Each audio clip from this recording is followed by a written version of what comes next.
Good morning, Christian here. How are you all doing on this, well, actually, it's a bit cold, overcast Thursday morning. I hope you're well.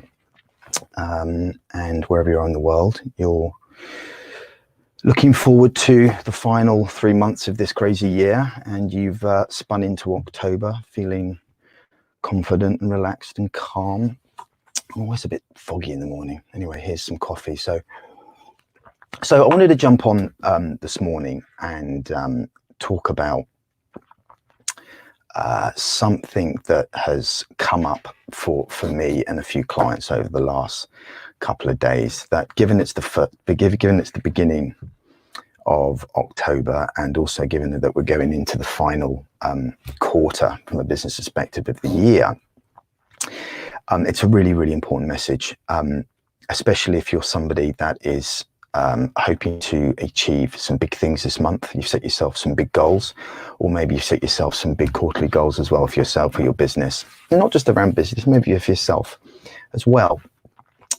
And I'm going to address the question, a very powerful question, as can willpower outperform the self-image? Can willpower ever outperform the self-image? So if you're on the live, if you're watching live, say hi, let me know where you're from. And if you're watching this on the replay later on today, over lunch or this evening, I'd love to get some feedback on this, because again, given what I'm learning from the people that I'm working with and the people that I'm talking to at the moment about this is a really, really important and powerful topic that can result in major shifts for you and for the people that you work with. So like I said, I'm doing a lot of work at the moment over the last few days on my own goals and what I want to achieve this month and what I want to achieve in the next 3 months, but also doing it with a few clients as well. And in preparation for this, I tapped into a few old resources, and I found a file in my Dropbox. So I have all my stuff loaded up into Dropbox, and I was just tinkering around the other day, and I found this file simply called Archive, hidden in an old photography file. So I don't know what it was doing there, and when I opened this file, it had subfiles dating back to 2008. There was a 1 year missing, which was 2014, for the obvious reasons, because I was, barely alive then. And I got curious, and as I went through these files, I opened each one individually. I suddenly became very, very emotional. In fact, I feel quite emotional now talking about it, because it really hit me, and I had to take myself off into a private meeting room in the place that I work to compose myself. And these emotions of sort of sadness, a bit of regret, and this kind of weird emotion that sits somewhere between empathy and self-pity, I think, because in each of these files were my annual planning and goal setting work that I did every single year. And like I said, we're going back now to, I think the first one was around 2008, 2009. I can check. And in these files were just such a huge amount of hope and dreams and planning. There was vision boards in there that sort of grew in sophistication, beautiful vision boards of all the things I wanted to create in that year: the car, the money, the travel, the people, everything. There was just these hugely elaborate, incredibly detailed goal sheets: the commitment, the goal, how will I feel when I've achieved it, the date I want to achieve it by, the 4 fundamental things that I need to do to achieve it, and then the detailed plans across the year, like incredible amounts of detail. There were affirmations and intentions. There was learning schedules to support the things I wanted to do. It just a tremendous amount of work. And what's good about that is I've got that, and I kind of use that today when I teach. And you might be thinking, well, what's so emotional about that? Because the truth is, up until a couple of years ago, I very rarely, barely ever achieved any of it. More importantly, when I think about what I was doing during those years, not only did I not achieve any of the things that I wanted to achieve, I rarely ever stuck to the plans that I put so much energy and so much intention and care and detail into putting together. Usually I do this in the middle of December so that I'm ready when I come into January. And it really hurt. You know, it really sort of made me feel very despondent and very kind of just sad and regretful. And now look, if you were looking at these files, right, you didn't know me and you didn't know where they'd come from, you were probably looking at the blueprints of somebody that's fucking successful, right? Because these things were just in immaculate detail, beautifully thought out. And again, as the years went on, they sort of grew in sophistication and were influenced by some of the people I was learning from, the people I was studying from, all of those different types of things. But all that really came up as I was going through this stuff were just memories of hours and hours and hours of work, the near misses, the disappointments, the people that I'd let down, the birthdays I'd missed, the parties I'd missed, all that stuff just came up. And I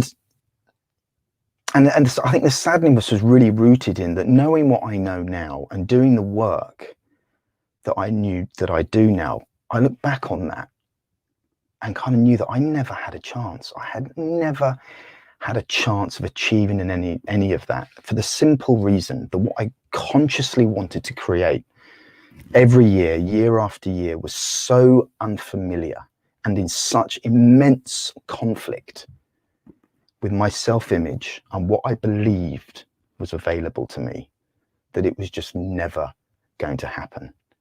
And that was the one piece of the jigsaw that I never addressed, because I didn't know I had to address it.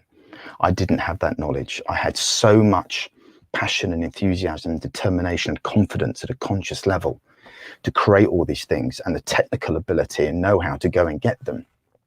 But year after year after year, what stood in the way of that was my inner critic and all the ways in which he supports and dictates how my self-image shows up: procrastination, self-sabotage, all those different types of things. So, I wasn't being able to see or do or allow the things and the resources I needed to create those things. I just wasn't able to see them. It wasn't I didn't know how to. I just wasn't fundamentally able to go out into the world and see and access and give myself permission to see what I needed to do. And more importantly, the people as well. You know, the fundamental thing that was missing from my life, but that was people. I never knew or could see and allow the people into my life that would help me achieve what I wanted to achieve. I just did it all on my own. And, you know, it was so, you know, if this is resonating with you, if you're somebody out there, you know, you might have, you know, very powerful and well attuned and detailed and well engineered goals and planning commitments, and you might use vision boards and affirmations, intentions, and all those things that we learn, and things just aren't showing up for you, and it's frustrating and painful. Just give me a why in the comments. I'd love to know if this is something that's relevant and present for you right now, because if it is, I'm here to help. And that isn't a sales invitation or an invited coach. I'm genuinely here to help, because I don't want anybody, and this is really sits at the why of why I do this work, I don't want anybody to have to feel the way that I felt when I opened those files. Okay, because it was really, really painful. Now, there was a lot of good things. It wasn't all painful. Like, I was thinking, if I had a mate and the mate was showing me that, I'd be like, Mike, this is amazing. At least you had the right intentions and you came from a place of love. But it was painful because I know the truth, and I knew the truth of what I achieved, but I know the truth now is that what I wanted was in such conflict with who I believed I was and my self-image that I just never had a chance. So here's what I learned, and here's probably one of the most important lessons that I teach, one of the most important questions that I ask my clients, and one of the most important pieces of my work. To create the external reality that we crave and we want for our lives, and I'm not just talking about business here, I'm talking about in all aspects of your life, whether it's business, whether it's money, relationships, health, career, adventure, spiritual, whatever it is, we have to free and take control of who we are, our self-image, our self-worth, and what we really, really, really believe is available to us. Because willpower will never outperform the self-image. That is what I believe. And I declare that from bitter personal experience. You may know somebody who has managed to, hack the paradigm and have just made massive changes in their life, and that's fantastic. But from my experience and working with hundreds of people, your willpower, your commitment, your focus, your determination will never outperform your self-image. So if this is showing up for your life right now, maybe you've sat down, it's the 1st of October, you've done some work on your goals and you've got yourself energized and focused and you're excited. This is the month you're going to do this or X, Y, and Z. But there is a kind of a silent inner critic that's there just going, no, it's not going to happen again. Or you kind of just have another fear that it might be another month where you're going to miss your targets or it's not going to happen. I invite you to do 5 things. Number 1, first of all, stop. Yeah, stop what you're doing. Stop the pushing, stop the fighting, stop the kind of this trying to swim upstream. Yeah, take some pressure off yourself. Yeah, take a step back and allow yourself to be okay with where you are, because the truth is you are where you are. Yeah, and you're exactly where you're supposed to be.